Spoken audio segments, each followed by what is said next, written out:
Hi everyone, welcome to Sham institute daily current అఫైర్స్లో భాగంగా మన జనవరి 14వ తారీఖు ఉన్నటువంటి కరెంట్ అఫైర్స్ ఏమన్నాయో చూద్దామండి. మనకి జనవరి 14 అండి.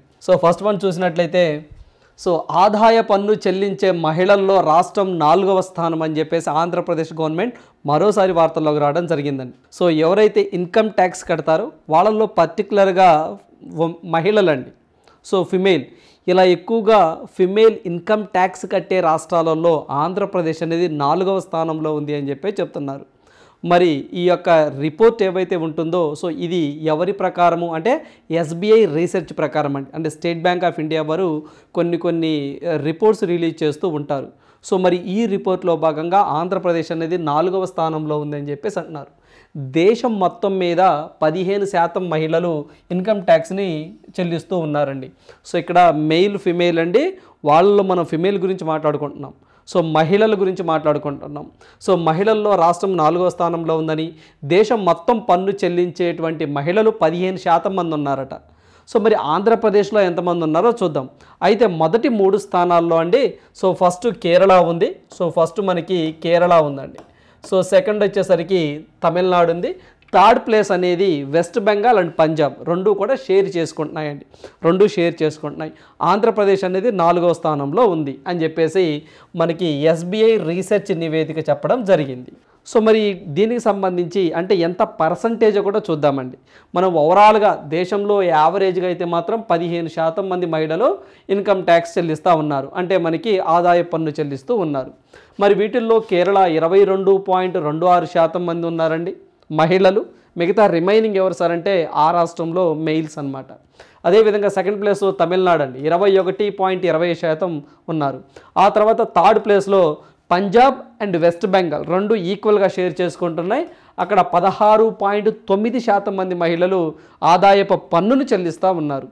ఆంధ్రప్రదేశ్ ఇది మనకి 15.20 అండి. మనకి 15.20% అంటే దేశ యావరేజ్ కంటే ఆంధ్రప్రదేశ్లో మహిళలే ఎక్కువగా పన్ను చెల్లిస్తూ ఉన్నారు.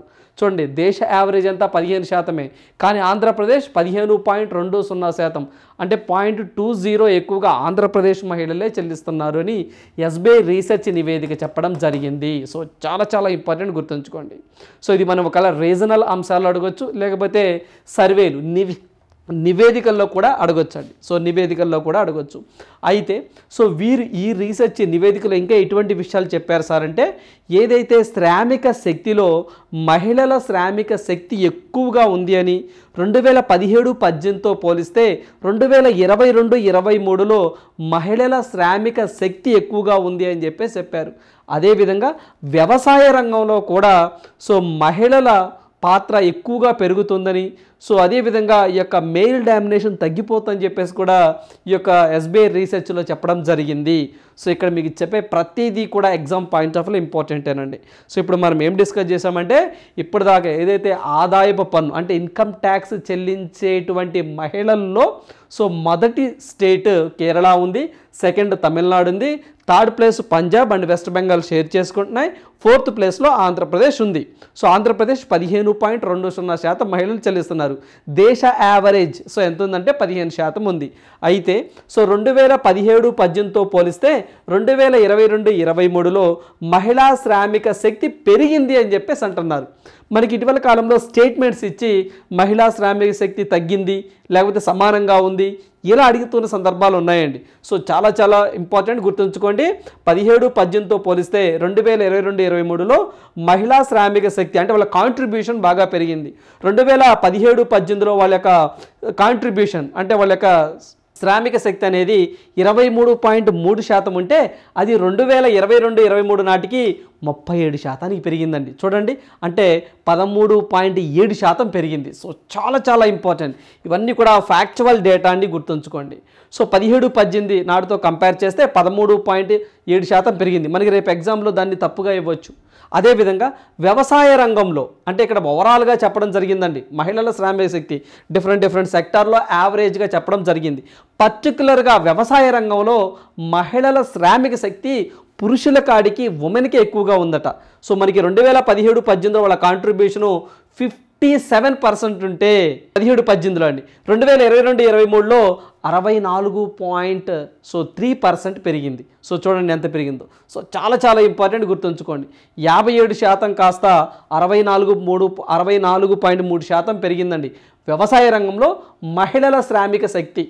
మరి ఆయా రాష్ట్రాలలో ఎక్కువగా ఏ రాష్ట్రాలలో ఇలా వ్యవసాయ రంగంలో మహిళల శ్రామిక శక్తి ఎక్కువగా పెరిగింది అంటే సో జార్ఖండ్ ఫస్ట్ ప్లేస్లో ఉందండి, సెకండ్ ఒడిషా, థర్డ్ గుజరాత్. గుర్తుంచుకోండి, ఇవి టాప్ 3 రాష్ట్రాలు దేంట్లో వ్యవసాయ రంగంలో మహిళల శ్రామిక శక్తిలో. ఓవరాల్గా మహిళల శ్రామిక శక్తి అయితే మాత్రము ఓవరాల్గా అన్ని సెక్టార్లో కలిపితే సో 37% పెరిగింది 2017-18తో కంపేర్ చేస్తే 2022-23 ఫినాన్షియల్ ఇయర్లో.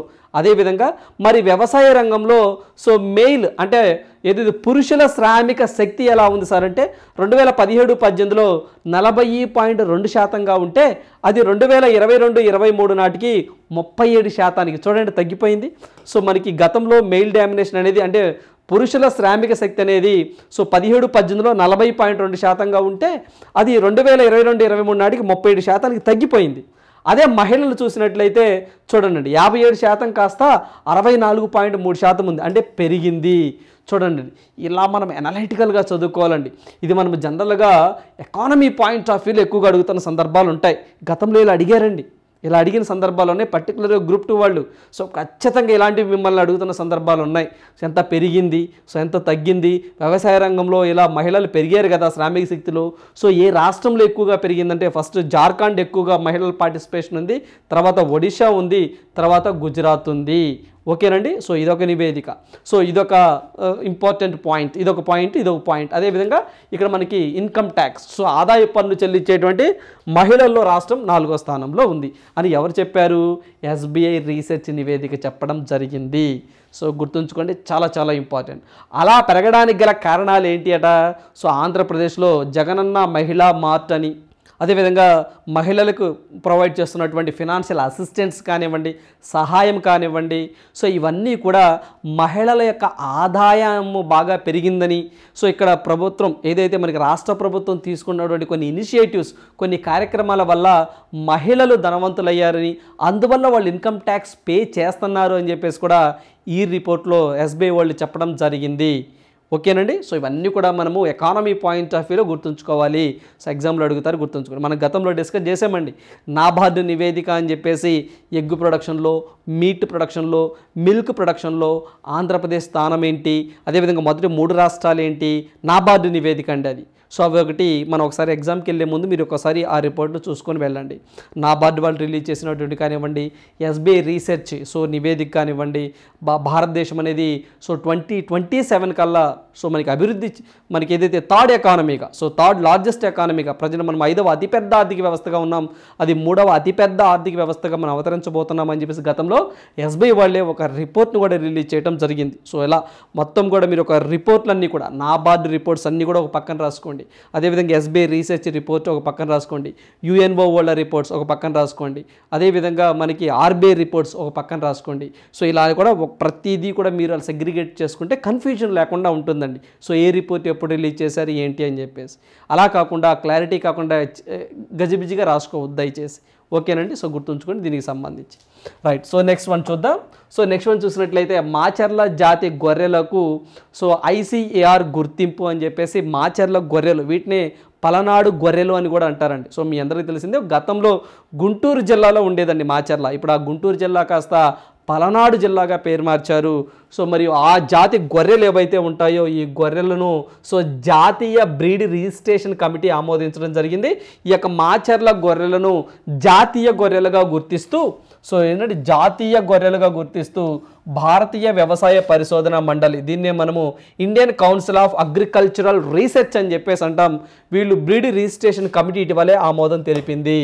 సో గుర్తుంచుకోండి, మనం గతంలో డిస్కస్ చేసామండి. సో మనకి పొంగునూరు జాతి అని, ఒంగోలు గిత్తలు అని చెప్పేసి, వీటి ద్వారా కొన్ని దూడలు సాహిల్ అని చెప్పేసి ఇలా వీటిని ఆర్టిఫిషియల్గా అంటే కృత్రిమంగా వీటిని క్రియేట్ చేశారని చెప్పేసి మనం డిస్కస్ చేసాం. ఒకసారి గుర్తెచ్చుకోండి, మీ నోట్బుక్లో కూడా ఉందండి అవి. సో మీరు నోట్ మేకింగ్ చేసుకున్నారు ఒకసారి ఈరోజు. సో ఈ యొక్క ఏదైతే మనకి పల్నాడు జాతి గొర్రెలు అంటే ఇవి యొక్క మాచర్ల గొర్రెలు కూడా అనొచ్చండి. సో ఇవి చదివే ముందు మీరు ఖచ్చితంగా మనము పొంగనూరు జాతి సో మనకి అవి ఆర్టిఫిషియల్గా వాటిని క్రియేట్ చేశారని, అదేవిధంగా ఒంగోలు సో ఆవు గిత్తకు సో మనకి ఇటీవల కాలంలో ఒక దూడకి జన్మనిచ్చిందని ఈ రెండింటిని డిస్కస్ చేశాం. సో దానికి ఈ గొర్రెలు ఈ మూడిట్లో ఒక బిట్ మనం ఎక్స్పెక్ట్ చేయొచ్చండి. సో అడగాలనుకుంటే ఎందుకంటే గతంలో మనం ఎస్ఐ మెయిన్స్ ఎగ్జామ్లో చూసినట్లయితే కూడా అడగడం జరిగింది. ఓకేనండి. సో ఇది గుర్తుంచుకోండి. సో మనకి జాతీయ గొర్రెలు గుర్తిస్తారు. ఈ గొర్రెల యొక్క స్పెషాలిటీ ఏంటి సార్ అంటే ఈ గొర్రెలు అత్యంత వేడిలో కానివ్వండి, తేమ ఎక్కువగా ఉన్నటువంటి ప్రాంతాలలో కానివ్వండి సో అవి మనుగడ సాధిస్తాయట. అదేవిధంగా వీటి యొక్క ప్రొడక్షన్ ఏదైతే ఉంటుందో సంతానోత్పత్తి ఎక్కువగా ఉంటుందని, సో సంవత్సరానికండి సో దగ్గరగా 8 గొర్రెలకు ఇవి జన్మనివ్వగలుగుతాయని, సో జస్ట్ ఒక 12 సో మంత్స్లోనే అండి అంటే 1 సంవత్సర కాలంలోనే ఇవి 35 కేజీలు 35 నుంచి 40 కేజీల బరువును కలిగి ఉంటాయని, సో వీటి నుంచి వివిధ జాతులను కూడా క్రియేట్ చేయొచ్చని, సో క్రాస్ బ్రీడింగ్ కూడా చేయొచ్చు అని చెప్పేసి మనకి ఐసీఏఆర్ వాళ్ళు ఇటీవల కాలంలో దీనికి గుర్తింపునివ్వడం జరిగింది. సో గుర్తుంచుకోండి. అదేవిధంగా సో ఇది మనం చూస్తే మొత్తం వీటి యొక్క వీటి యొక్క సంపద జీవ సంపద ఎంత ఉంది సార్ అంటే ఏదైతే పల్నాడు జిల్లాలో పర్టికులర్గా మనకి ఏదైతే అక్కడ పల్నాడు కానివ్వండి, కొంత ప్రకాశం జిల్లా ఎర్రగొండపాలెం కానివ్వండి, అటు మనకి నల్గొండ కొన్ని ప్రాంతాలలో సో నల్గొండలో కూడా అండి సో ఆ బెల్ట్ అంతా కూడా వీటి యొక్క సంపద అనేది 5.32 లక్షల జీవాలు ఉన్నాయని చెప్పేసి వీళ్ళు చెప్తా ఉన్నారు. అదేవిధంగా 12 నెలల వయసులోనే ఇవి 35 నుంచి 40 కేజీలు చూడండి జస్ట్ 1 ఇయర్లోనే 35 నుంచి 40 కేజీలు బరువు ఉంటుందంట. అంటే ఏదైనా మీటికి కూడా ఇవి బాగా ఉపయోగపడతాయని చెప్పి చెప్తున్నారు. సో ఇతర జాతుల జీవాల సంతానోత్పత్తి కోసం అధికారికంగా ఉపయోగించవచ్చు. అంటే వీటి నుంచి క్రాస్ బ్రీడింగ్ అంటే వేరే ఇంకేదైనా సంతానోత్పత్తి చేయాలన్నా వీటిని ఉపయోగించుకోవచ్చు అని చెప్పి చెప్తా ఉన్నారండి. సో వీటి యొక్క స్పెషాలిటీ ఇందాక కూడా మనం చెప్పాం. అత్యంత వేడి ప్రదేశాలలో తేమ ఎక్కువగా ఉన్న ప్రాంతాల్లో కూడా ఇవి మనుగడ సాధించగలవు. అంటే కొన్ని గొర్రెలు ఎక్కువగా హీట్ ఎక్కువ ఉన్న తేమ ఎక్కువగా ఉన్న తట్టుకోలేవండి, చనిపోతాయి. కానీ ఇవి అలా కాదట, బాగా స్ట్రాంగ్గా ఉంటాయని చెప్పేసి ఈ యొక్క ఐసీఏఆర్ వాళ్ళు గుర్తించడం జరిగింది. సో గుర్తుంచుకోండి అండి, మాచర్ల జాతి గొర్రెలన్నా పలనాడు జాతి గొర్రెలు అన్న ఒకటే. So please remember that. So ఈ యొక్క మాచర్ల గొర్రెలు కానివ్వండి, అదేవిధంగా మనం అంతలో పొంగనూరు జాతి అండ్ ఒంగోలు జాతి ఈ మూడింటిని లింక్ చేసుకోండి. ఆల్రెడీ మనం పొంగనూరు అండ్ మనకి ఏదైతే ఇంకొకటి ఒంగోలు గిత్తల గురించి డిస్కస్ చేసాం. వాటికి ఇటీవల కాలంలోనే సో మనకి ఆర్టిఫిషియల్గా వాటికి జన్మనివ్వడం కూడా జరిగింది, కొన్ని దూడలకి జన్మనిచ్చడం జరిగిందని చెప్పేసి మనం డిస్కస్ చేసాం. ప్లీజ్ ఒకసారి అక్కడికి వెళ్ళి ఒకసారి రివిజన్ చేయండి. అదేవిధంగా ఇక్కడ ఐసీఏఆర్ వచ్చింది కాబట్టి అది కూడా చూద్దాం. స్టాటిక్ పార్ట్లో ఐసీఏఆర్ అంటే ఫుల్ ఫామ్ అండి. ఐసీఏఆర్ అంటే Indian council of agricultural research అని చెప్పేసి అంటాం. సో దీన్ని 1929లో ఏర్పాటు చేశారండి. సో దీని యొక్క ప్రధాన ఉద్దేశం ఏంటి సార్ అంటే వ్యవసాయ రంగానికి సంబంధించినటువంటి రీసెర్చ్ చేస్తూ ఉంటుంది. అంటే మనకి ఇక్కడే ఉంది చూడండి. సో మన కౌన్సిల్ ఆఫ్ అగ్రికల్చరల్ రీసెర్చ్ అంటే వ్యవసాయానికి అంటే వ్యవసాయం అండ్ హ్యుమానిటీ సో వీటికి అవినాభావ సంబంధం ఉందండి మనకి వ్యవసాయానికి. సో దీని మీద రీసెర్చ్ చేస్తూ ఉంటుంది. కొత్త వంగడాలు కానివ్వండి, కొత్త జాతులు కానివ్వండి, సో వీటికి సంబంధించినటువంటి యానిమల్స్కి సంబంధించి కానివ్వండి, సో కొత్త జాతులను ఉత్పత్తి చేయటం కానివ్వండి, వీటి మీద రీసెర్చ్ చేస్తూ ఉంటుందన్నమాట. సో ఇది హెడ్ క్వార్టర్ ఢిల్లీలో ఉంటుంది. 1929లో దీన్ని ఏర్పాటు చేశారు. ప్రస్తుతం దీని యొక్క డైరెక్టర్ ఎవరు సార్ అంటే సో మా హిమాంశు పథక్ అని చెప్పేసి అతను ఉండడం జరిగింది. సో గుర్తుంచుకోండి. అంటే ఇక్కడ మనం ఏం చేసాము, సో ఇక్కడ స్టాటిక్ పార్ట్ దీన్ని కవర్ చేసాము, యాజ్ వెల్ యాజ్ కరెంట్ అఫైర్స్లోకి యొక్క మాచర్ల జాతి గొర్రెలు వచ్చింది. సో వాటికి ఐసీఏఆర్ గుర్తింపునిచ్చింది. మన ఎగ్జామ్ పాయింట్ ఆఫ్ వ్యూ ఇటీవల కాలంలో సో మనకి ఐసీఏఆర్ వాళ్ళు ఇటీవల కాలంలో ఏ జాతి గొర్రెలకు ఇటీవల కాలంలో గుర్తింపునిచ్చారు అని చెప్పేసి అడుగుతారు. ప్రకాశం జిల్లానా, లేకపోతే పొంగనూరు జాతి, లేకపోతే పల్నాడు గొర్రెల, ఇలా ఆప్షన్స్ అడుగుతూ ఉంటారు. ప్లీజ్ రిమెంబర్ దట్ మాచర్ల గొర్రె జాతి. రైట్. సో నెక్స్ట్ వన్ చూద్దాం. సో నెక్స్ట్ వన్ చూసినట్లయితే మీ అందరికీ తెలిసిందేనండి. సో మీరు ప్రిలిమ్స్లో కూడా చదువుకున్నారు ఈమె గురించి. సో ఎస్ఐ ప్రిలిమ్స్ కానివ్వండి, సో ఈమె గురించి చదువుకున్నారండి. ప్రభా ఆత్రే గారండి ఈమె. సో మనకి చనిపోవడం జరిగింది. 2022కి సంబంధించి కూడా మనకి పద్మ అవార్డ్స్లో హయ్యెస్ట్ అవార్డు అండి. సో పద్మ విభూషణ్ అని చెప్పేసి అంటాము.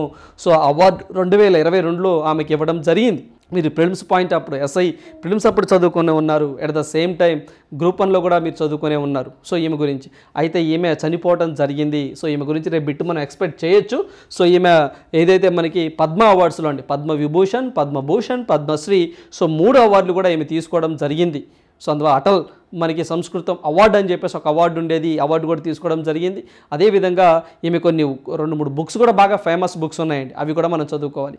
ఇటీవల కాలంలో ఇలాంటి వ్యక్తులు ఎవరైనా చనిపోయినప్పుడు గతంలో అండి, సో సింపుల్గా వీరు ఏ రంగానికి సంబంధించిన వ్యక్తులు లేదా వీరు ఏ రాష్ట్రానికి సంబంధించిన వ్యక్తులు ఇలా అడుగుతున్న సందర్భాలు ఉన్నాయి. గతంలో అలా అడిగారండి, కానీ ఇప్పుడు ట్రెండ్ మారిందండి.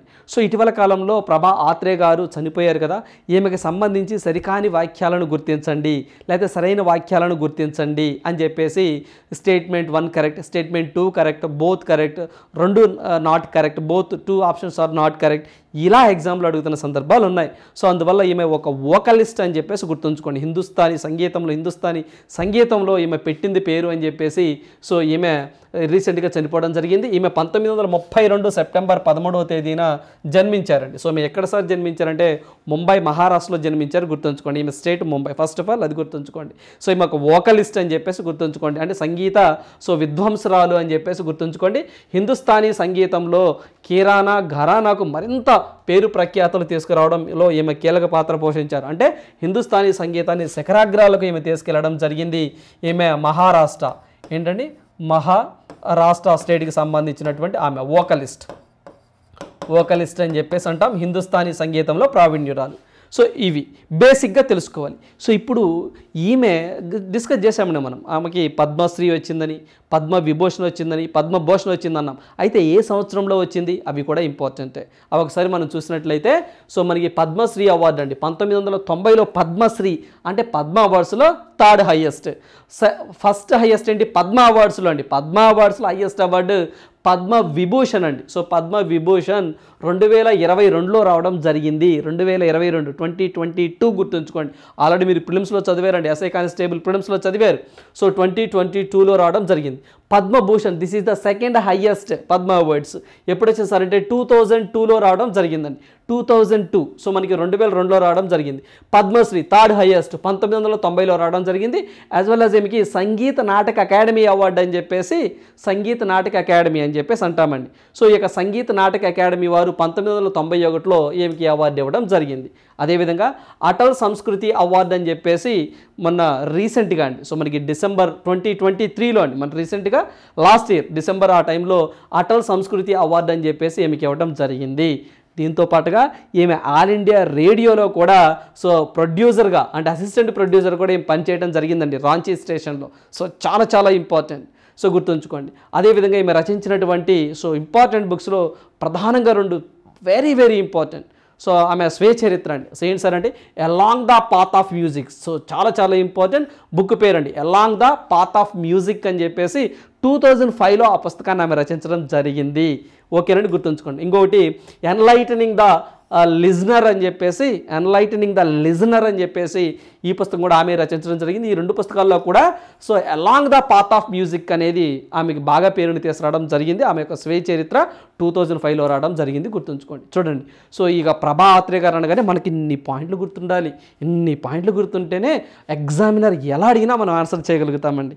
సో గుర్తుంచుకోండి, ఎప్పుడైనా సరే ఇటీవల కాలంలో ఒక ఫేమస్ పర్సనాలిటీ చనిపోతే ఇలా చదువుకోవాలి ఓవరాల్గా. సో ఏ స్టేట్, ఏ రంగము, ఏమైనా అవార్డ్స్ వచ్చాయా, ఏమైనా బుక్స్ రచించారా, సో ఏ యొక్క ఫీల్డ్లో ఏమో ప్రావీణ్యురాలు, ఇలా మనం కవర్ చేయాలి. ఓకేనండి, సో గుర్తుంచుకోండి. సో ప్రభా ఆత్రే గారు, సో ఇలానే ఇప్పుడు ప్రభా ఆత్రే గురించి మనం ఎలా చదువుకున్నామో అలానే మీరు ఎంఎస్ స్వామినాథన్ గురించి కూడా చదువుకోవాలి. రీసెంట్గా చనిపోయారు కదా తమిళనాడు స్టేట్కి సంబంధించిన ఆయన. సో ఇంకొక ఆయన కూడా సినిమా నటుడు అండి. సో మనకి ఏదైతే మనకి తమిళనాడు స్టేట్కి సంబంధించిన వ్యక్తి కూడా విజయకాంత్ గారు చనిపోయారు, వాళ్ళు కానివ్వండి.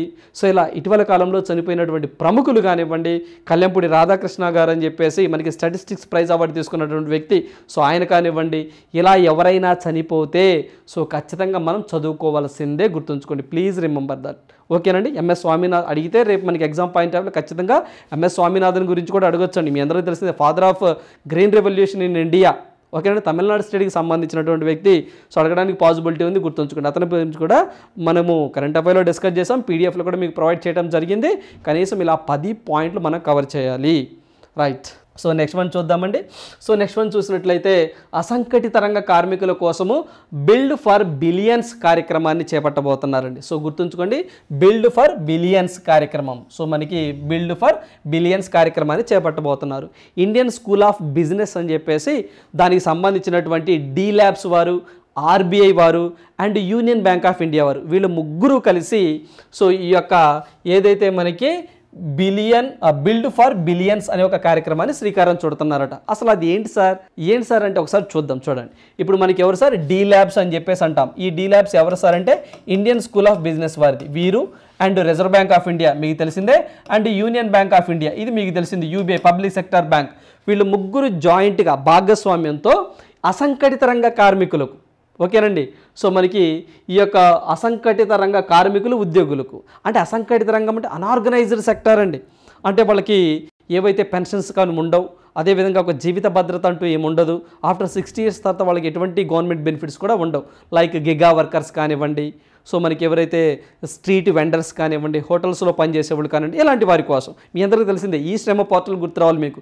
దగ్గర 29 కోట్లు సో ఈ శ్రమ కార్డులు రిలీజ్ చేశారని చెప్పేసి మనం డిస్కస్ చేసాం కరెంట్ అఫైర్స్లో భాగంగా. ఎక్కువగా దాంట్లో ఉత్తరప్రదేశ్ స్టేట్ నుంచి ఎక్కువగా రిలీజ్ చేశారని చెప్పేసి, ఎవరైతే ఈ శ్రమ పోర్టల్లో పేరు రిజిస్ట్రేషన్ చేసుకుంటే సో చనిపోతే, అంటే పూర్తిగా చనిపోతే 2 lakhs అని, సో పార్షియల్గా డిజబిలిటీ అయితే అంగవైకల్యం సంభవిస్తే ₹1,00,000 ఇస్తారని చెప్పేసి కూడా మనం డిస్కస్ చేయడం జరిగిందని.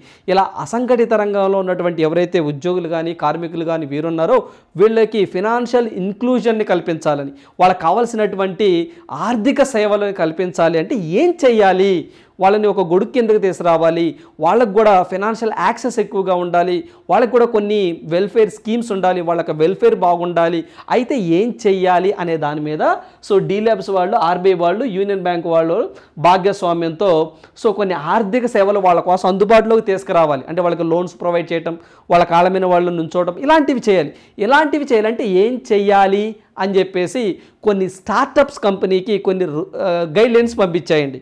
ఓకేనండి, కొన్ని స్టార్టప్ కంపెనీస్ అంటే వీళ్ళు ఇన్వైట్ చేస్తారు, మీ దగ్గర ఏమైనా బ్లూ ప్రింట్ ఉందా వీళ్ళ కోసం, వీళ్ళ వెల్ఫేర్ కోసం, సో వీళ్ళకి ఏదైతే ఫినాన్షియల్ ఇన్క్లూజన్లో భాగంగా సో వీళ్ళకి బిల్డ్ ఫర్ బిలియన్స్ ఈ కార్యక్రమంలో భాగంగా ఏమైనా స్టార్టప్ కంపెనీస్ మీ ఐడియాస్ మాకు చెప్పండి, లేదా మీరే ఒక ఇన్నోవేటివ్గా ఒక కొత్తదాన్ని తీసుకురండి, అలా తీసుకొస్తే మేము మీకు ప్రోత్సాహకాలు ఇస్తాం, మిమ్మల్ని ఎంకరేజ్మెంట్ చేస్తాం, బ్యాంక్స్ ద్వారా లోన్స్ మీకు ప్రొవైడ్ చేస్తాం, ఆ ఫిన్టెక్ కంపెనీ ఉపయోగించుకొని ఆ అసంఘటిత కార్మికులు ఫినాన్షియల్గా వాళ్ళు సో మనకి స్ట్రాంగ్గా ఉండాలి అనే ఉద్దేశంతో ఈ కార్యక్రమాన్ని శ్రీకారం చుట్టడం జరిగిందండి. సో గుర్తుంచుకోండి, ఇదంతా ఎకానమీ పాయింట్ ఆఫ్ వ్యూలో చదువుకుంటామండి మనం.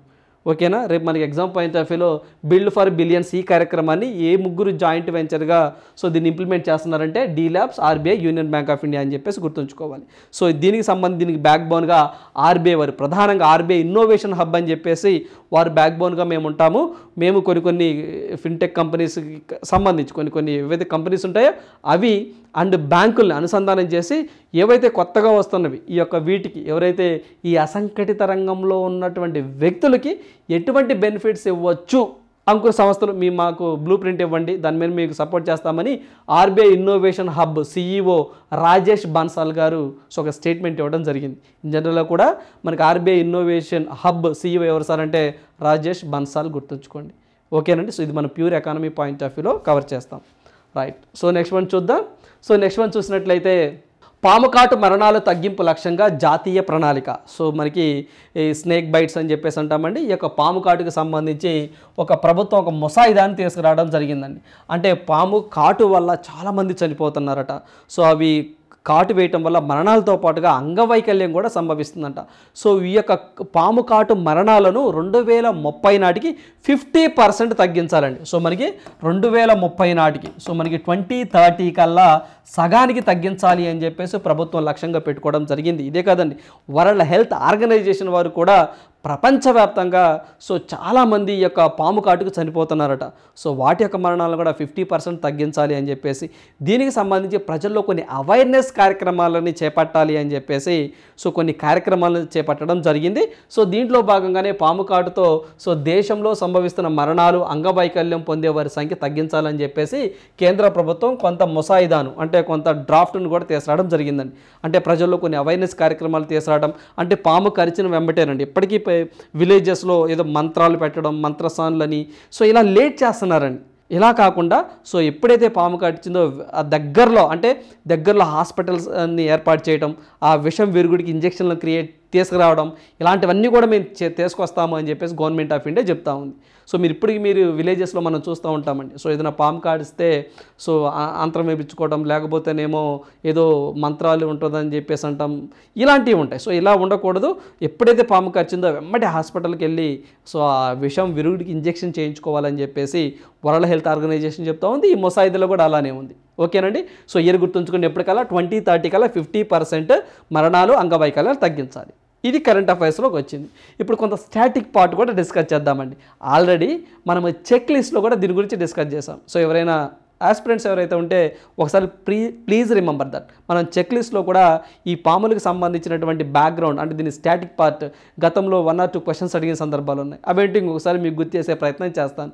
అంటే స్నేక్స్ డే అంటే పాముల కాటుకు సంబంధించి ప్రజల్లో అవేర్నెస్ని కల్పించాలి అని చెప్పేసి మనము పాముల దినోత్సవాన్ని జూలై 16వ తారీఖున సెలబ్రేట్ చేస్తూ ఉంటాం.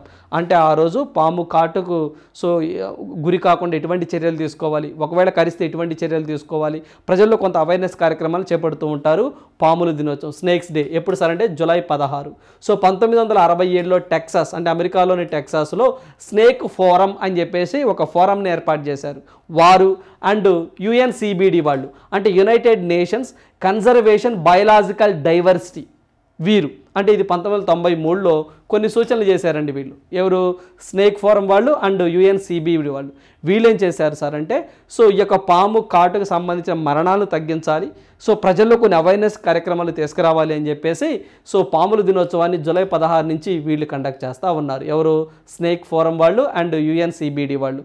UNCBD అంటే United nations conservation biological diversity అని చెప్పేసి అంటాం. అదొక ఆర్గనైజేషన్ అనమాట. వీళ్ళు ప్రతి సంవత్సరం జూలై 16న ఈ యొక్క పాముల దినోత్సవాన్ని కండక్ట్ చేస్తూ ఉన్నారు. అదేవిధంగా ప్రపంచంలో ఎక్కువ రకాలు సో పాములు ఉన్నటువంటి రకరకాల పాములు ఉన్నటువంటి దేశం బ్రెజిల్ అండి. అసలు పాములే లేని దేశం ఏంటి సార్ అంటే ఐర్లాండ్. గుర్తుంచుకోండి. సో చాలా చాలా ఇంపార్టెంట్. సో మన పాముని రైతు నేస్తం అని చెప్పేసి అంటారండి. రైతు నేస్తం, రైతు యొక్క ఫ్రెండ్ అని చెప్పేసి అంటాం. ఎందుకు సార్ అంటే రైతు కష్టపడి పండించినటువంటి ఆ పంటని ఎలుకలు సో నాశనం చేస్తాయండి. మరి ఆ ఎలుకలను తినడానికి ఎవరు కావాలి? పాములు కావాలి. సో అందువల్ల పాముని రైతు నేస్తం అంటాం. ఓకేనండి. ఫార్మర్ ఫ్రెండ్ అని చెప్పేసి అంటాం. చాలా చాలా ఇంపార్టెంట్, గుర్తుంచుకోండి. ఓకేనండి. అదేవిధంగా సో మనకి స్నేక్ బైట్ ఎన్విరాన్మెంట్ అని చెప్పేసి 2019లో ఈ కార్యక్రమాన్ని తీసుకొచ్చారండి వరల్డ్ హెల్త్ ఆర్గనైజేషన్ వాళ్ళు. ఏంటండి? స్నేక్ బైట్ ఎన్విరాన్మెంట్ అని ఒక కార్యక్రమాన్ని తీసుకొచ్చారు 2019లో వరల్డ్ హెల్త్ ఆర్గనైజేషన్ వాళ్ళు. వీళ్ళ టార్గెట్ కూడా 2030 నాటికి 50% పాము కాటు సో సంబంధించిన మరణాలు అండ్ అంగవైకల్యాలని తగ్గించాలి అని చెప్పేసి వీళ్ళు కూడా టార్గెట్ పెట్టడం జరిగింది. అదేవిధంగా మన ఇండియా కూడా 2030కి టార్గెట్ పెట్టడం జరిగింది. సో అందువల్ల గుర్తుంచుకోండి ఎగ్జామ్ పాయింట్ ఆఫ్ వ్యూలో. రైట్. సో నెక్స్ట్ వన్ చూద్దామండి. సో నెక్స్ట్ వన్ చూస్తే మరొక కొత్త రకం పాము వార్తల్లోకి వచ్చిందండి. సో ఈరోజు మనకి 2 రకాల పాములు 2 ఇన్సిడెంట్స్లో వచ్చినాయి. ఓకేనండి. 2030 గుర్తుంచుకోండి మరణాలను అండ్ అంగవైకల్యాన్ని తగ్గించడం. ఇదేంటి సార్ అంటే మనకి మిజోరంలో కొత్త రకం పామును ఒకదాన్ని ఫైండ్ అవుట్ చేశారట.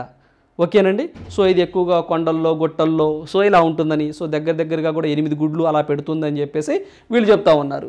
సో మరికి ఇక మిజోరంలో కొత్త రకం పాము జాతిని వీళ్ళు ఫైండ్ అవుట్ చేశారట.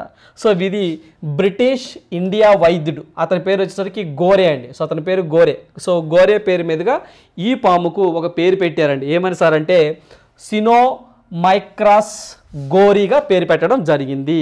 ఓకేనండి. మనకి ఇక్కడ కీవర్డ్ ఏంటి సార్ అంటే సో ఇదేనండి. సో మనకి సినోమైక్రారస్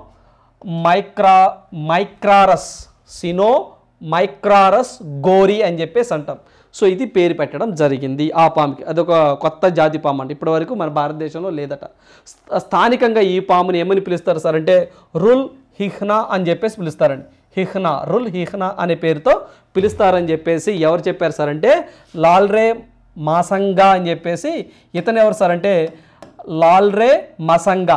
ఇతను ఒక సైంటిస్ట్ అండి. ఈ యొక్క పాముని ఇలా ఉంది అని చెప్పేసి ఫైండ్ అవుట్ చేసినటువంటి సో ఆ యొక్క పరిశోధనకు నేతృత్వం వహించినటువంటి వ్యక్తి. సో గుర్తుంచుకోండి.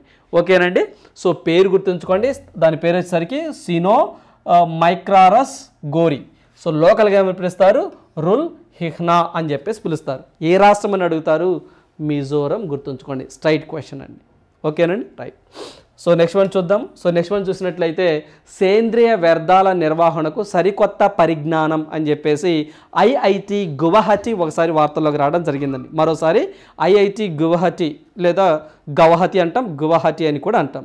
సో ఓకేనండి, వీళ్ళు రావడం జరిగింది. సో ఇది మనం సైన్స్ అండ్ టెక్నాలజీ పార్ట్ ఆఫ్లో మనం చూడొచ్చు. ఇది ఏంటి సార్ అంటే సో సేంద్రియ వ్యర్థాల నిర్వహణలో పురపాలక సంస్థలకు అంటే మున్సిపాలిటీలకు అండి తోడ్పడే వినూత్న విధానాన్ని గౌహటిలోని ఐఐటి పరిశోధకులు అభివృద్ధి చేశారు. ఓకేనండి, మనం చూస్తాం మున్సిపాలిటీస్లో ఇటీవల కాలంలో చెత్త సో బాగా ఇదవుతూ ఉందండి. సో ఇటీవల కాలంలో మనం చూసినట్లయితే ఏదైతే మనకు మున్సిపాలిటీలో సో పొడి చెత్త తడి చెత్త వేరువేరుగా వేయండి అని చెప్పేసి వాటి నుంచి ఆ యొక్క వ్యర్థాల నుంచి మనకి ఈ యొక్క కంపోస్ట్ ఎరువులను క్రియేట్ చేస్తూ ఉన్నారండి. ఎరువులను కూడా తయారు చేస్తూ ఉన్నారు. మరి ఆ ఎరువులను తయారు చేసే విధానంలో కొంత అడ్వాన్స్డ్ సో ప్రాసెస్, ఒక టెక్నాలజీని, ఒక విధానాన్ని ఐఐటి గౌహతి వాళ్ళు ఫైండ్ అవుట్ చేశారట. సో అందువల్ల వార్తల్లోకి వచ్చింది.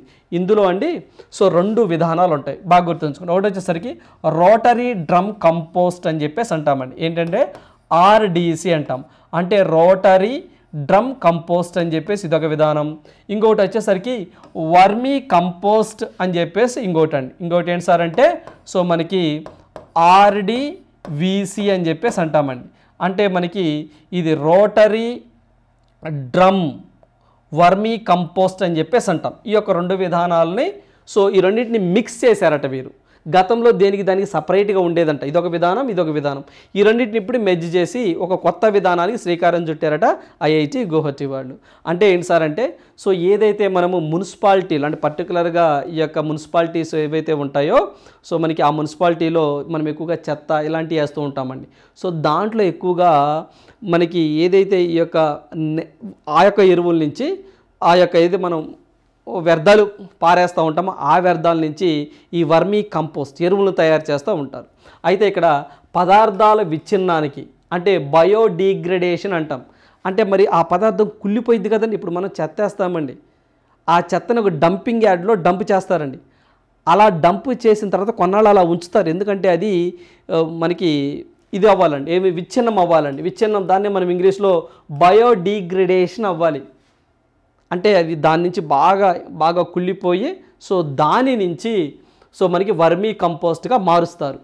ఇలా ఈ విధానం అనేది ఆర్డీసీలో అంటే మనకి ఆర్డీసీలో 2 నెలల నుంచి 3 నెలలు పడుతుందండి ఆ ప్రాసెస్. అంటే అది విచ్ఛిన్నమయ్యి దాని నుంచి ఎరువులను తయారు చేయడానికి ఈ విధానంలో 2 to 3 months పడుతుంది. అయితే సో దీని నుంచి ఇలా మార్చడం వల్ల సో ఏం జరుగుతుంది సార్ అంటే అంతగా నాణ్యత ఉండడం లేదంట ఆ ఎరువుల్లో. ఓకేనండి, వర్మీ ఆ తర్వాత ఏదైతే మనకి ఈ యొక్క రోటరీ డ్రమ్ కంపోస్ట్లో సో కంపోస్ట్ ఎరువుగా తయారు చేస్తే అంత క్వాలిటీ ఉండడం లేదట. ఇది దీనికి సంబంధించింది. ఆ తర్వాత ఆర్డీవీసీలో ఇక్కడ మనకి ఆర్డీసీలో 2 నెలల నుంచి 3 నెలలు అంటే దాదాపుగా 90 రోజులు పడితే ఇక్కడ 60 రోజులు పడుతుందట. ఓకేనండి, సో ఇక్కడ 60 రోజులు పడుతుందట. సో అయితే ఇప్పుడు మరి అన్ని రోజులు అంటే మరి కష్టం కదా, మరి దాన్ని మెయింటైన్ చేయడానికి ఖర్చు కూడా ఎక్కువగా ఉంటుందట. అందువల్ల ఈ రెండింటిని మిక్స్ చేసి 27 డేస్లోనే సో 27 డేస్లోనే సో ఇది మొత్తం కూడా అది ఏదైతే ఆ విచ్ఛిన్నం అవటం కానివ్వండి, ఆ ఎరువును తయారు చేయటం కానివ్వండి 27 డేస్లోనే కంప్లీట్ చేయాలి. ఆ యొక్క కొత్త విధానాన్ని ఐఐటి గౌహతి వాళ్ళు తీసుకురావడం జరిగింది. So very very important. So ఇలా తయారు చేసినటువంటి సో ఏవైతే యొక్క వర్మీ కంపోస్ట్లో సో మనకి పోషకాలు పుష్కలంగా ఉంటాయట. నేలకి ఎటువంటి అయితే మనకి కొన్ని ఏదైతే పోషకాలు కావాలో అవన్నీ కూడా ఉంటాయి. సో తక్కువ కాస్తోనే తక్కువ రోజుల్లోనే ఈ యొక్క వర్మీ కంపోస్ట్గా వీటిని మార్చే విధానాన్ని ఐఐటి గౌహతి వాళ్ళు ఫైండ్ అవుట్ చేయడం జరిగింది. ఓకేనండి, సైన్స్ అండ్ టెక్నాలజీలో భాగంగా దీన్ని మనం కవర్ చేయాలి, చాలా చాలా ఇంపార్టెంట్, గుర్తుంచుకోండి. రైట్, సో నెక్స్ట్ వన్ చూద్దామండి. సో నెక్స్ట్ వన్ చూసినట్లయితే సో ఇన్ఫోసిస్ అవార్డ్స్ అని చెప్పేసి రావడం జరిగిందండి. మీ అందరికీ తెలిసిందే ఇన్ఫోసిస్ మనకి కంపెనీ ఉంటుంది, టెక్ కంపెనీ అండి. సో వీరు ప్రతి సంవత్సరం కూడా ఎవరైతే మనకి టెక్నాలజీలో విశేష సేవలు చేస్తారో అలాంటి వ్యక్తులకు ఒక 6 కేటగిరీస్లో Infosys so science foundation awards అని చెప్పేసి ఇస్తూ ఉంటారు. మనము ప్రిలిమ్స్ పాయింట్ ఆఫ్ వ్యూలో కూడా చదివామండి. సో మనకి ఎస్ఐ కానిస్టేబుల్ అప్పుడు సో ప్రిలిమ్స్లో కూడా మీరు ఇన్ఫోసిస్ అవార్డ్స్ అని చెప్పేసి చదివారు. సో దీని క్యాష్ ప్రైజ్ కూడా $1,00,000 అని చెప్పేసి మనం డిస్కస్ చేసాం. మరి దీనికి సంబంధించి 2023 సంబంధించి 6గురికి ఈ అవార్డులు ఇవ్వడం జరిగిందండి. బెంగళూరులో ఈ అవార్డును ప్రదానం చేయడం జరిగింది. సో గుర్తుంచుకోండి, ఎక్కువ ఎవరైతే ఇవి ఓన్లీ కంప్యూటర్ సైంటిస్టులకే ఒక 6 రంగాల్లో ఇస్తారు. లైక్ సోషల్ సైన్స్ అని, ఫిజికల్ సైన్స్ అని, మ్యాథమెటికల్ సైన్స్ అని, ఓకే, హ్యూమనిటేరియన్ అని చెప్పేసి ఇలా డిఫరెంట్ 6 కేటగిరీస్లో ఈ అవార్డ్స్ ఇస్తూ ఉంటారు. స్ట్రైట్ క్వశ్చన్, వాళ్ళ 6గురి పేర్లు, వాళ్ళ యొక్క ఫీల్డ్ గుర్తుంచుకొని సరిపోతుంది. సో ఎవరు సార్ వాళ్ళ 6గురు అంటే ఇన్ఫోసిస్ ప్రైజ్ అవార్డ్స్ 2023 అనగానే సో మనకి సచ్చిదానంద త్రిపాఠి అని చెప్పేసి ఇతను engineering and chemical science so కేటగిరీలో ఈ అవార్డు తీసుకోవడం జరిగింది. తర్వాత జాహ్నవి ఫాల్కే అని చెప్పేసి హ్యూమనిటేరియన్ కేటగిరీలో ఏమైనా సెలెక్ట్ చేయడం జరిగింది. అదేవిధంగా అరుణ్ కుమార్ శుక్లా అని చెప్పేసి లైఫ్ సైన్స్ కేటగిరీలో ఇతన్ని తీసుకోవడం జరిగింది. అదేవిధంగా భార్గవ్ భట్ అని చెప్పేసి మ్యాథమెటికల్ సైన్స్ కేటగిరీలో ఇతను సెలెక్ట్ చేయడం జరిగింది. అదేవిధంగా ముకుంద్ తత్తై అని చెప్పేసి ముకుంద్ తత్తై అని చెప్పేసి ఫిజికల్ సైన్స్లో ఇతన్ని సెలెక్ట్ చేయడం జరిగింది. తర్వాత కరుణ మనకి మంతెన అని చెప్పేసి ఈమెని సోషల్ సైన్స్ కేటగిరీలో సెలెక్ట్ చేయడం జరిగింది. ఈమె హైదరాబాద్కి సంబంధించిన ఆమె, బట్ సెటిల్డ్ ఇన్ అమెరికాలో సైంటిస్ట్గా పనిచేస్తూ ఉన్నారు. సో అందువల్ల వీళ్ళ 6గురి పేర్లు మనం గుర్తుంచుకోవాల్సిందే, వాళ్ళ కేటగిరీస్ కూడా గుర్తుంచుకోవాల్సిందే.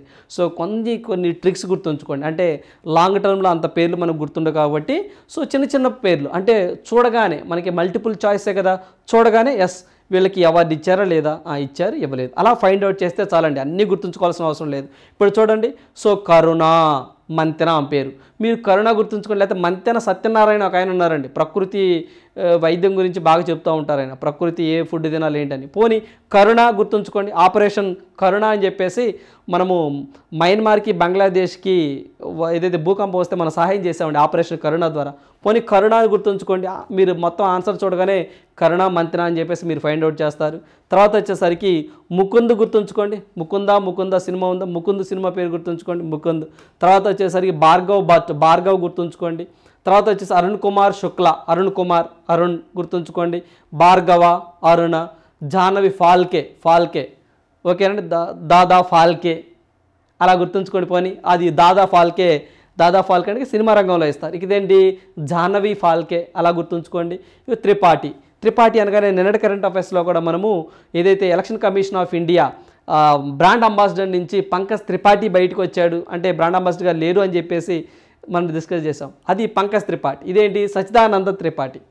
ఓకేనండి, అలా గుర్తుంచుకోవటమేనండి, చిన్న ట్రిక్స్ పెట్టుకొని. ఎగ్జామ్ పాయింట్ ఆఫ్ గుర్తుంచుకోండి.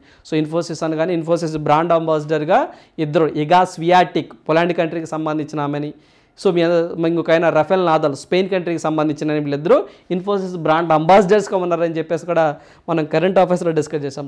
ఆ పాయింట్ కూడా ఇక్కడ మీరు లింక్ చేసుకొని చదువుకోవాలి. ఓకేనండి, రైట్. నెక్స్ట్ వన్ చూద్దాం. మనకి తైవాన్ అధ్యక్ష ఎన్నికల్లో చైనా వ్యతిరేకి విజయం అంటే ఏంటి సార్ చైనా వ్యతిరేకి విజయం అంటే ఇక్కడ చైనా అధ్యక్షుడు, నూతన అధ్యక్షుడిగా లాయ్ చింగ్, ఓకేనండి, ఆయన పేరు అంతేనండి, మరి ఇండియన్ పేరు కాదు కదా, చైనా ఊడి పేరు కదా. చైనా మీన్స్ తైవాన్, ఒకప్పుడు చైనాలో అంతర్భాగమే, ఇప్పుడు కూడా తైవాన్ మాలో అంతర్భాగమే అని చెప్పి చైనా వాళ్ళు అంటూ ఉన్నారు. మనకి గతంలో కూడా చూసామండి, మీరు ప్రిలిమ్స్ పాయింట్ ఆఫ్ వ్యూలో నాన్సీ పెలోసీ గారు ఒకసారి ఈ యొక్క తైవాన్ని సందర్శించారండి. అమెరికాకి సంబంధించిన ఆమె. ఇప్పుడు లేరులేండి ఆమె పదవిలో. అప్పుడు ఈమె తైవాన్ని పర్యటించినప్పుడు అది మనకి ఒక ఎగ్జాంపుల్ అడిగారండి, నాన్సీ పెలోసీ ఎవరు అని. చాలా ఇంపార్టెంట్ గుర్తుంచుకోండి. ఇప్పుడు మనకి తైవాన్కి సంబంధించి మనం తైవాన్ దేశం నుంచి ఏవైతే సెమీ కండక్టర్స్ ఉంటారో ఆ సెమీ కండక్టర్ని ఎక్కువగా మనం చైనా నుంచే చైనా అంటే తైవాన్ నుంచి ఎక్కువగా దిగుమతి చేసుకుంటున్నాం. ఓకేనండి, మరి యొక్క తైవాన్ అధ్యక్షుడిగా కొత్తగా ఒక ఆయన వచ్చారండి, పేరు ఇంపార్టెంట్, లాయ్ చింగ్. ఓకేనండి, గుర్తుంచుకోండి, లాయ్ చింగ్ అతను రావడం జరిగిందండి. 8 ఏళ్ళుగా అధ్యక్షురాలుగా ఉన్నటువంటి ఒక ఆమె పేరు వచ్చరికి చాయింగ్ వెన్ ఆమె పేరు. ఆమె గతంలో ఉన్నారు, ఆ ప్లేస్లో ఇతను రావడం జరిగింది అని చెప్పేసి అన్నారు. ఇద్దరు కూడా ఏదైతే మనకి చాయింగ్ వెన్ కానివ్వండి, లామ్ చింగ్ కానివ్వండి, చైనాకి వీళ్ళిద్దరు బద్ధ శత్రువులు అండి. అంటే ఎట్టి పరిస్థితుల్లోనూ తైవాన్ని చైనాలో విలీనం చెయ్యము అని చెప్పి చెప్తున్నారు. వీళ్ళు స్వతంత్ర ఇండిపెండెంట్ తైవాన్కే మొగ్గు చూపుతూ ఉన్నారు. మీరు చూస్తున్న ఇటీవల కాలంలో ఆ తైవాన్ని ముట్టడించి చైనా కొంచెం దాడులు కూడా, వాళ్ళని బెదిరించిన ధోరణి కూడా మన కరెంట్ అఫైర్స్లో చూసాం, డిస్కస్ చేసాం. మనకి నాన్సీ పెలోసీ వచ్చినప్పుడు మా అనుమతి లేకుండా ఎలా వస్తారు మీరు అని చెప్పేసి అమెరికా మీద చైనా కొంత గొగ్గోలు పెట్టింది, అంటే కొంత నిరసన తెలపడం జరిగింది. అలాంటప్పుడు నాన్సీ పెలోసి ఎవరు అని చెప్పేసి ఎగ్జామ్లో అడిగారు. ఇప్పుడు మనకి తైవాన్కి సంబంధించి కొత్తగా లాయ్ చింగ్ వచ్చారు, గుర్తుంచుకోండి. మరి ఈ లాయ్ చింగ్ గారు ఎంత ఓటింగ్ మెజారిటీతో ఇతను విన్నారు ఇది కూడా చూద్దామండి. ఇతను ఏ పార్టీకి సంబంధించిన వ్యక్తి కూడా చూద్దాం. సో మనకి DPP పార్టీ, DPP అంటే సో డెమోక్రటిక్ ప్రోగ్రెసివ్ పార్టీకి సంబంధించిన వ్యక్తి. సో ఇతనేనండి లాయ్ చింగ్ గారు, గుర్తుంచుకోండి. సో మొత్తం 113 స్థానాలు సో ఎన్నికలు జరిగితే ఈయన 40.0% ఓటింగ్ రావడం జరిగింది. చైనాకి మనకి అనుకూలంగా ఉన్నటువంటి వ్యక్తి అండి హో యూ, అతని పేరండి హో యూ అంటాం. సో అతను కమింగ్ టాంగ్ పార్టీకి సంబంధించిన వ్యక్తి. ఆ పార్టీ 33.49% ఓటింగ్ రావడం జరిగింది. సో ఎగ్జామ్ పాయింట్ ఆఫ్ వ్యూలో మనం ఖచ్చితంగా ఇతను పొలిటికల్ పార్టీ పేరు గుర్తుంచుకోవాలి, అదేవిధంగా ఇతను ఓటింగ్ ఎంత వచ్చిందో గుర్తుంచుకోవాలి, అతను లావ్ చింగ్ గుర్తుంచుకోవాలి, గతంలో చేసిన పేరు చాయింగ్ వెన్ పేరు కూడా మనం గుర్తుంచుకోవాలి. తైవాన్, తైపీ అనేది దాని క్యాపిటల్గా ఉంది. ఓకేనండి. సో చాలా చాలా important. Right. So next one చూద్దాం. సో నెక్స్ట్ వన్ చూసినట్లయితే POK అంటే మీ అందరికీ తెలిసింది పాకిస్తాన్ ఆక్యుపైడ్ కాశ్మీర్ అని చెప్పేసి POK అండి. POKలో సో బ్రిటిష్ రాయబారి, సో మనకి ఈమె ఎవరైతే బ్రిటిష్ రాయబారి పర్యటించిందంట, దీని మీద భారతదేశం తీవ్రంగా అభ్యంతరం తెలిపింది. సో మీరు POKలో మీరు ఎందుకు పర్యటించారు మా అనుమతి లేకుండా, అది మా యొక్క దేశ సార్వభౌమ అధికారానికి, సో మా యొక్క దేశానికి అది కొంచెం ఇబ్బందికరమైన వాతావరణం, మీరు అక్కడ పర్యటించకూడదు అని చెప్పేసి భారతదేశం తీవ్రంగా నిరసన తెలపడం జరిగింది. రేపు ఎగ్జామ్ పాయింట్ ఆఫ్ వ్యూలో మనల్ని అడగడానికి ఆస్కారం ఎక్కువగా ఉంటుందండి. సో మనకి పాకిస్తాన్లో బ్రిటన్ హై కమిషనర్ అండి ఆమె. సో గుర్తుంచుకోండి, చాలా చాలా ఇంపార్టెంట్. సో ఇలాంటి వివాదాస్పదంగా ఉన్న ఎక్కువగా అడుగుతూ ఉంటారండి. ఇందులో మనం డిస్కస్ చేసాం నాన్సీ పెలోసి అప్పుడు తైవాన్ని సందర్శించారు, అందువల్ల ఆమెను అడిగారు, లేకపోతే అడగరండి. అలానే ఇప్పుడు ఈమెను మామూలుగా ఎగ్జామ్లో అడగరండి. ఈమె POKలో పర్యటించారు. POKలో పర్టికులర్గా మనకి మీర్పూర్ అనే ప్రాంతాన్ని ఈమె సందర్శించారు. మరి భారతదేశ అనుమతి కావాలి కదా, అప్పుడు భారతదేశాన్ని అడగాలి కదా, ఎందుకంటే POK ఇప్పటికీ భారతదేశంలో అంతర్భాగం అది. సో లదాఖ్ కానివ్వండి, జమ్మూ అండ్ కాశ్మీర్ కానీ POK అంటే పాకిస్తాన్ ఆక్యుపైడ్ కాశ్మీర్ కానివ్వండి మా భారతదేశంలో అంతర్భాగం. మరి మా పర్మిషన్ లేకుండా మీరు ఎందుకు అలా పర్యటనకు వెళ్ళారు అని చెప్పేసి భారతదేశం దీని మీద మాకు ఎక్స్ప్లెనేషన్ కావాలి అని చెప్పేసి బ్రిటన్ గవర్నమెంట్ని అడిగింది. సో అందువల్ల ఆ పేరు మనకి ఇంపార్టెంట్, చాలా చాలా ఇంపార్టెంట్, గుర్తుంచుకోండి. పాకిస్తాన్లోని బ్రిటన్ హై కమిషనర్ జూనే మరియట్ అండి ఆమె పేరు. సో ఏమేనండి మీరు పిక్లో చూస్తున్నారు, ఏం పేరే జూనే మరియట్, ఆమె పర్యటించారు. సో స్ట్రైట్ క్వశ్చన్, గుర్తుంచుకోండి, ఫ్యాక్చువల్ డేటా ఇదంతా కూడా. సో పాక్ ఆక్రమిత కాశ్మీర్లో పర్యటించడంపై భారత్ తీవ్ర అభ్యంతరాన్ని వ్యక్తం చేయడం జరిగింది. ఆమె పేరు గుర్తుంచుకోండి, జూనే మరియట్. ఓకేనండి. సో ఎగ్జామ్లో ఆ పేరు అడుగుతారు. ఆమె ఎవరు అడుగుతారు, పాకిస్తాన్లో బ్రిటన్ హై కమిషనర్. అంటే ఒక్కొక్కరు ఒక్కొక్క దేశానికి రిప్రజెంటేటివ్గా ఉంటారుగా, అలా పాకిస్తాన్కి బ్రిటన్ నుంచి ఆమె, బ్రిటన్ దేశానికి సంబంధించిన ఆమె. సో అక్కడ చెప్పండి కొన్ని కథనాలు ఏంటి సార్ అంటే, ఈ యొక్క POKలో మీర్పూర్ ప్రాంతంలో ఈమె జనవరి 10వ తారీఖునండి, 10వ తారీఖున ఈ పర్యటన చేపట్టారు. సో ఆ మీర్పూర్ ప్రాంతాన్ని ఎందుకు సందర్శించారు అంటే, ఆ మీర్పూర్లో ఉన్నటువంటి ఎవరైతే వ్యక్తులు ఉంటారో వాళ్ళు ఎక్కువగా సో మనకి బ్రిటన్లో సెటిల్ అయ్యారట. సో ఆ ప్రాంతాన్ని మేము సందర్శిస్తాము అని చెప్పేసి అక్కడ పాకిస్తాన్ మీడియాలో కొన్ని కథనాలు రావడం జరిగింది. సో రేపు మనకి ఎగ్జామ్ పాయింట్ ఆఫ్ వ్యూలో ఇటీవల కాలంలో POKలో పర్యటించిన బ్రిటిష్ రాయబారి పేరేంటని అడుగుతారు, లేకపోతే ఆమె జూనే మరియట్ పేరు ఇచ్చి ఈమె ఇటీవల వార్తల్లో నిలుచుంది ఎందుకు అని అడుగుతారు. సో గుర్తుంచుకోండి, ఇలాంటివి అనేవి చూడండి, మీరు ప్రీవియస్ పేపర్లో ఒకసారి రివిజన్ చూడండి, ఒకసారి తీసి చూడండి ఎటువంటి క్వశ్చన్స్ అడిగారు, మనం ఎటువంటి క్వశ్చన్స్ చదువుకోవాలి. సో ఇవన్నీ కూడా మనం బేస్డ్ ఆన్ ప్రీవియస్ పేపర్స్, అంతేనండి. ఓకేనండి, గుర్తుంచుకోండి. పేరు కూడా ఈజీనండి. సో గుర్తుంచుకుంటే జూన్ మంత్ గుర్తుంచుకోండి, ఆ పేరు జూన్ కాదండి జూనే, లేదా మరియా, లేదా మరియమ్మ, మరియా, లేదా మరియు అలా అంటాం కదా, జూన్ మరియట్ ఆమె పేరు. సో చెక్ లిస్ట్ ఇది ఒకసారి చూద్దామండి. సో గంజాయి పంట నిర్మూలనకు ఏపీ పోలీసులు అక్టోబర్ 30, 2022న ఆపరేషన్ పరివర్తన అనే కార్యక్రమాన్ని చేపట్టారు. ఓకేనండి, గంజాయిని నిర్మూలించడం కోసం, అక్రమ సాగు కానివ్వండి, అక్రమ రవాణాను కానివ్వండి నిర్మూలించడం కోసం ఏపీ పోలీసు వారు ఆపరేషన్ పరివర్తన కార్యక్రమాన్ని సో మనకి అక్టోబర్ 30, 2022న ప్రారంభించడం జరిగింది. రాజస్థాన్, ఉత్తరప్రదేశ్, మధ్యప్రదేశ్లో కేంద్ర ప్రభుత్వ అనుమతితో లైసెన్స్తో ఈ యొక్క ఏదైతే గంజాయి ఉంటుందో దీనికి కొన్ని ఏరియాల్లో పర్మిషన్ ఇచ్చా ఉన్నారు. సో మనకి ఇక నల్ల మందు నుంచి వైద్య అవసరాల కోసం మార్ఫిన్ ఉత్పత్తి చేస్తారు, గుర్తుంచుకోండి. ఈ యొక్క ఏదైతే గంజాయికి సో ఎందుకు సార్ పర్మిషన్ ఇస్తుంది ప్రభుత్వాలు అంటే, దాని నుంచి మెడికల్ పరంగా కొన్ని చికిత్సలు యూజ్ చేస్తారండి ఈ యొక్క మార్ఫిన్ పదార్థం. సో దానికోసం దీన్ని పండించుకోమని చెప్పి చెప్తారు. ఇటీవల కాలంలో జర్మనీ కూడా లీగలైజేషన్ చేసింది. ఇటీవల కాలంలో హిమాచల్ ప్రదేశ్ కూడా ఈ యొక్క కెన్నాబిస్ అంటే మనం గంజాయి అని చెప్పేసి అంటాం, దానికి లీగలైజేషన్ చేసిందని మనం కరెంట్ అఫైర్లో డిస్కస్ చేయడం జరిగింది. 2017లో మొట్టమొదటిసారిగా ఉత్తరాఖండ్ స్టేట్ గవర్నమెంట్ లీగలైజేషన్ చేసింది అని చెప్పేసి అన్నాం. ఓకేనండి. సో గుర్తుంచుకోండి. మనమైతే మాత్రం సో విశాఖపట్నంలో సో ఈ యొక్క ఆపరేషన్ పరివర్తనలో భాగంగా ఈ యొక్క గంజాయిని తగలబెట్టడం జరిగింది. రైట్. సో నెక్స్ట్ వన్ చూద్దాం. సో క్వశ్చన్ ఫర్ యూ, ఈ ప్రశ్న మీకోసమే. ఇది చూసినట్లయితే పౌర విమానయాన మంత్రి జ్యోతిరాదిత్య సింధియా ఇటీవల ఆసియాలోనే అతి పెద్ద పౌర విమానయాన ఈవెంట్, దాని పేరు వింగ్ ఇండియా 2024. ఏంటండి? సో దాని పేరు వింగ్స్ ఇండియా 2024ను ఈ క్రింది ఏ నగరంలో ప్రారంభించారు? ఓకేనండి. సో చూడండి, ఆసియాలోనే అతిపెద్ద పౌర విమానయాన ఈవెంట్, ఒక చిన్న కార్యక్రమం, దాని పేరు వింగ్స్ ఇండియా 2024. సో ఏ నగరంలో ప్రారంభించారు అంటే ఏదైతే విమానయానాన్ని అంటే మనకి 2025 కల్లా 220 న్యూ ఎయిర్పోర్ట్స్ని బిల్డ్ చేయాలని, పౌరులకు కూడా సామాన్య వ్యక్తులకు కూడా విమాన ప్రయాణం సులువుతరం చేయాలని, సో డిజీ యాత్ర తీసుకురావడం కానివ్వండి, సో ఈ యొక్క విమాన ప్రయాణాన్ని బాగా సులభతరం చేసి అందరికీ యాక్సెస్ ఇవ్వడం కానివ్వండి, కొత్త విమానాశ్రయాలను ఏర్పాటు చేయడం కానివ్వండి, ఇలాంటి కొన్ని అవేర్నెస్ ప్రోగ్రామ్ అనమాట. ఈ కార్యక్రమాన్ని ఎక్కడ సార్ అంటే హైదరాబాద్ తెలంగాణలో. ఎక్కడండి? HYD. సో మనకి హైదరాబాద్ తెలంగాణలో సో ఈ నగరంలో వింగ్స్ ఇండియా 2024ను ప్రారంభించడం జరిగింది. రైట్. సో ఇవండి ఈరోజు ఉన్నటువంటి ఇంపార్టెంట్ కరెంట్ అఫైర్స్. సో ప్రతి ఒక్క ఆస్పిరెంట్ కూడా సో ఎక్కడ మీ ప్రిపరేషన్ ఆపవద్దండి. సో ఖచ్చితంగా ఇవన్నీ కూడా ఇక్కడ మీకు ప్రొవైడ్ చేసే ప్రతిదీ కూడా మీకు జనరల్ స్టడీస్ని లింక్ చేసుకొని సో మనకి ప్రీవియస్ పేపర్ని బేస్ చేసుకొని మీకు ఉపయోగపడేవే సో అందించడం జరుగుతుంది. సో ఇలాంటి అవకాశాలను ఉపయోగించుకోండి. So thank you. All the best.